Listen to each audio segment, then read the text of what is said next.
আসসালামু আলাইকুম রহমতুল্লাহি ওবরকাতুহু।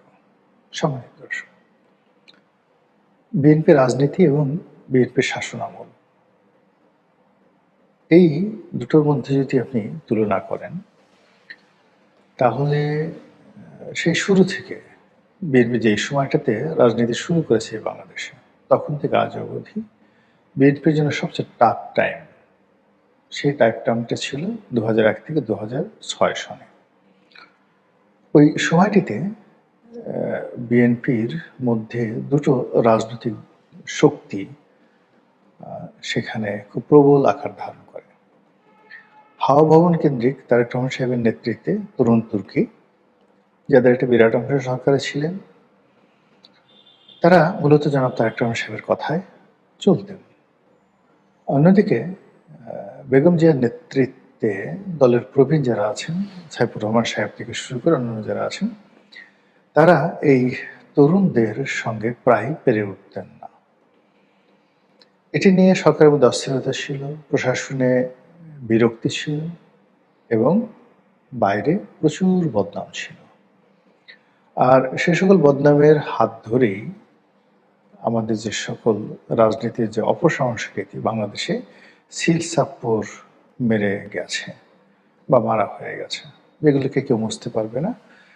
তো যেমন শেখ কামালের ব্যাংক ডাকাতি, যেমন বাসন্তের জাল পড়া ছবি, ৭৪-এর দুর্ভিক্ষ, বাকশাল, এগুলো যেভাবে আওয়ামী লীগকে ভাবায়, কাঁদায়, জামাতকে যেভাবে কাঁদায়, ৭১-এর দুর্বিষহ স্মৃতি, খুন, ধর্ষণ, রাহাজানির দায় দায়িত্ব, রাজাকার আলবদর আর শামসের কুকর্ম, পাকিস্তানি হানাদার বাহিনীর যে অপারেশন সার্চলাইট থেকে শুরু করে তাদের যে নির্মমতা, পাশবিকতা, এর দায় দায়িত্ব জামাতের উপর যেভাবে বর্তেছে, যে যুদ্ধাপরাধের দায়, যে ঘৃণা এবং নিন্দা তাদেরকে বহন করতে হচ্ছে, এটা কিয়ামত পর্যন্ত শেষ হবে না। জাতীয় পার্টির একই অবস্থা। যদি বলা হয় বিশ্ববিহায়াকে, যদি বলা হয় স্বৈরাচারকে, এক নামে সবাই বলবে এরশাদ। জিয়াউর রহমান সাহেব সামরিক শাসক ছিলেন, কিন্তু সামরিক শাসক বলতে, সুরশাসক বলতে এরশাদের একটা পোর্ট্রেট তৈরি হয়ে গেছে। ব্যক্তিগতভাবে যারা মেলামেশা করেছেন বিভিন্ন রাষ্ট্রনায়কদের সঙ্গে, তারা সবাই জানেন যে আমাদের দেশে যে কজন সরকার প্রধান রয়েছেন এবং যে কজন রাষ্ট্রপ্রধান রয়েছেন, যদি বলেন এফিসিয়েন্সি, নম্রতা, ভদ্রতা, কার্টেসি, সব মিলিয়ে জনাব হোসেন মোহাম্মদ এরশাদ ছিলেন অনন্য। অনেকটা কোমল হৃদয়ের মানুষ ছিলেন। সিদ্ধান্ত পরিবর্তন করতেন, সকাল বিকাল সিদ্ধান্ত পরিবর্তন করতেন, এটা ঠিক আছে, কিন্তু কারোর সঙ্গে নিষ্ঠুরতা প্রদর্শন, এই জিনিসগুলো, অভদ্রতা, তারপরে রাগ হয়ে যাওয়া, প্রকাশ্যে মানুষকে অপমান করা, খোঁটা দেওয়া, তারপরে মুনাফিকি, মনে এক কথা বলা, উপরে এক কথা বলা, এই জিনিসগুলো তিনি সাধারণত করতেন না। তার বদনাম ছিল প্রেমের ক্ষেত্রে, বিশেষ করে মেয়েদের দেখলে তিনি ফ্রিজ হয়ে যেতেন। এবং আনোয়ার হোসেন মঞ্জু সাহেব আছেন, যে ইত্তেফাকের মালিক, তার খুব প্রভাবশালী মন্ত্রী ছিলেন একসময়। তিনি সেখান থেকে চলে আসছেন। তিনি একসময় টেলিভিশন টক শোতে খুব, মানে যাকে বলা হয়, ঠাট্টা করে বলেছিলেন যে এরশাদ সাহেবকে অনেক ব্যাপারে বিশ্বাস করা যায়, কিন্তু মেয়েদের ব্যাপারে তাকে কোনো অবস্থাতেই বিশ্বাস করা যায় না। তো যাক, এনিওয়ে, এই ছিল এরশাদ সাহেবের একটা পোর্ট্রেট। তদ্রুপ বিএনপির যে সকল বাজে জিনিস রয়েছে, যেমন কর্নেল তাহেরের ফাঁসি, এর দায় দায়িত্ব বিএনপিকে বহন করতেই হবে। এরপরে জিয়াউর রহমানের জামানাতে বহু সংখ্যক মুক্তিযোদ্ধা সেনা কর্মকর্তাকে ফাঁসিতে লটকানো, তার সংখ্যা, পরিমাণ আমরা এখন পর্যন্ত জানি না, যেগুলো বলা হয় আঁতকে ওঠার মতো। একটার পর একটা কূ, এবং কূর পরে সেখানে খুব নির্মম এবং কঠোর হাতে তিনি সেই সামরিক অভ্যুত্থানগুলো দমন করেছেন। তো এগুলোর বাইরে যেটা হচ্ছে, বেগম জিয়ার আমলে কিছু কিছু ছিল, সেগুলো যেহেতু উনি প্রয়াত সম্মানিত নারী, তার সম্পর্কে ধরনের কথাবার্তা বলতে চায় না, কিন্তু কথাগুলো মুখে মুখে ফেরে। আপনি এগুলো বাদ দিতে পারবেন না। যতদিন থাকবে বাংলাদেশ ততদিন এই স্ক্যান্ডালগুলো থাকবে। আর 2001 থেকে 2006 পর্যন্ত যে স্ক্যান্ডালগুলো বিএনপিকে তাড়ায় সেটা হলো বিএনপি পরপর 5বার দুর্নীতিতে চ্যাম্পিয়ন হয়েছে। যে 5 বছর ছিল 5বারই দুর্নীতিতে চ্যাম্পিয়ন হয়েছে। তারপর যাকে বলা হয় হাওয়া ভবন, খাম্বা, মিস্টার 10%, মিস্টার যুবরাজ, এই কথাগুলো কিন্তু মানে যাকে বলা হয় পথে ঘাটে মাঠে এতটা উচ্চারিত হতো যে বিএনপির লোক এই কথাগুলো শোনার সঙ্গে সঙ্গে তারা অপমানিত বোধ করতেন, মুখ কালা হয়ে যেত, এবং টিল নাও এখনো পর্যন্ত। এই জন্য গত 17 বছর ধরে বিএনপি তাদের দুর্ভোগ দুর্দশার মধ্যেও কিন্তু তাদেরকে এই গালিগুলো শুনতে হয়েছে, এবং তাদের ভিতরে ন্যূনতম যাদের সৌজন্যবোধ রয়েছে, কর্তব্যবোধ রয়েছে, তারা সিদ্ধান্ত নিয়েছে যে আগামীতে যদি আমরা ক্ষমতায় আসি ভুলেও এই কাজগুলো করাতে দূরের করতে ধারে কাছেও কিন্তু যাওয়া যাবে না। তো এই ধারাবাহিকতায় বর্তমান সরকার ক্ষমতায় এসেছে। সেটা যেভাবে হোক না কেন তারা ক্ষমতায় এসেছে এবং ক্ষমতা তারা চালাচ্ছে। কিন্তু ক্ষমতা চালাতে গিয়ে ঘুরে ফিরে অতীতের যে স্ক্যান্ডালগুলো, সেই স্ক্যান্ডালগুলো কেন জানি বারবার সামনে চলে আসছে। যেমন 5বার দুর্নীতিতে তারা চ্যাম্পিয়ন হয়েছে। এখন এটাকে তারা যত বেশি ঘাটাঘাটি করার চেষ্টা করছে, যত বেশি পরিসংখ্যান তথ্যপত্র দেওয়ার চেষ্টা করেছে, অতীতে দিয়েছে, কিন্তু এগুলো কেউ বিশ্বাস করেনি। সবাই বিশ্বাস করেছে যে না, বিএনপি দুর্নীতি করেছে। এখন এটা নিয়ে চুপ থাকাটাই হলো বুদ্ধিমানের কাজ।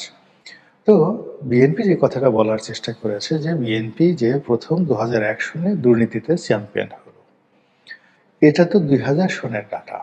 তো 2000 সনে তো তারা ক্ষমতায় ছিল না। 2000 সনে ক্ষমতায় ছিল আওয়ামী লীগ। তো আওয়ামী লীগ 5 বছর দুর্নীতি করতে করতে করতে করতে বাংলাদেশের যে সূচকটি, এটা এমন একটা পর্যায়ে সে তুলে দিয়েছিল, যার কারণে ওটাকে নামাতে নামাতে মানে বিএনপির মানে যান বের হয়ে যাচ্ছিল। বিএনপি চেষ্টা করে পারেনি। এই হলো তাদের বক্তব্য, যে তাদের শুরুটা হয়ে গেছে। একবার নাম্বারের ক্লাসটা ফার্স্ট বয় হলে তাকে সেকেন্ড বয় বানানো খুব একটা টাফ ব্যাপার। তো একবার যেহেতু 2001 সনে তারা দুর্নীতিতে চ্যাম্পিয়ন হয়ে গেল, 2 সনে আসলে রাতারাতি সেকেন্ড, থার্ড, ফোর্থ আনা সম্ভব ছিল না। এই জন্য 5বার দুর্নীতিতে চ্যাম্পিয়ন, এটা হলো বিএনপির যুক্তি। আর আওয়ামী লীগের কথা হলো যে মানুষকে এত বোকা ভাবো কেন? মানে তোমরা যে কাজগুলো করছো সেই কাজগুলোর পরিণতি তোমরা পেয়েছো, এবং 1 বছর 2000 সনের ডাটা দিয়ে সেই ট্রান্সপারেন্সি ইন্টারন্যাশনাল সেটা করেনি। তারা হালনাগাদ ডাটা দিয়ে, সমস্ত তথ্যপত্র দিয়ে তারা সেই প্রতিবেদন করেছিল।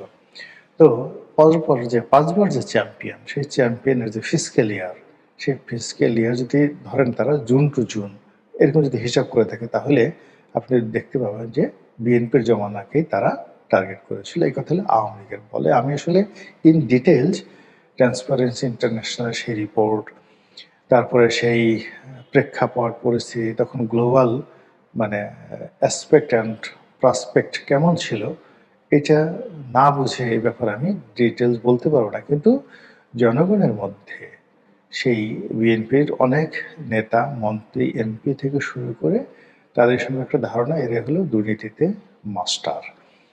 এবং কতগুলো ছবি, কতগুলো নাম, কতগুলো পদ পদবি দেখলেই এখনো মানুষ মনে করে ওঠে বা আঁতকে ওঠে যে এরাই হলো দুর্নীতির চ্যাম্পিয়ন।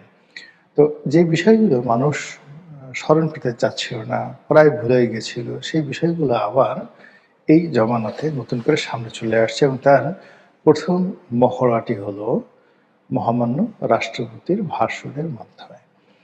রাষ্ট্রপতিকে দিয়ে বিএনপি ভাষণ দিয়েছে। এখানে রাষ্ট্রপতি যে ভাষণ দিয়েছেন তার আসলে নিজের তৈরি একটা বক্তব্য নেই। তার সম্মান, তার মর্যাদা, তার সবকিছুই নির্ভর করে বিএনপির উপর। বিএনপি ইচ্ছা করলে তাকে ডক্টর মোহাম্মদ ইউনূসের মতো অপমানিত, লাঞ্ছিত করতে পারত।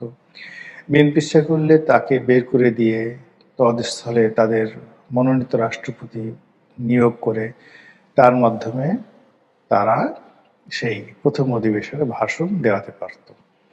কিন্তু সেটা তারা না করে মূলত আওয়ামী লীগের মনোনীত রাষ্ট্রপতি, বিশেষ করে ছাত্রলীগ করা রাষ্ট্রপতি, বিশেষ করে যে রাষ্ট্রপতি যে বিভিন্ন সময়টাতে জিয়াউর রহমানের বিরুদ্ধে, বিএনপির বিরুদ্ধে নানা রকম নেতিবাচক বক্তব্য দিয়েছেন। কাজেই এটা বিএনপির জন্য এক ধরনের জিঘাংসা, মনের মধ্যে জিঘাংসা, যে তোমার যে মুখ দিয়ে আমাদের বিরুদ্ধে কথা বলছে সেই মুখ দিয়ে এখন তোমাকে চাটাও।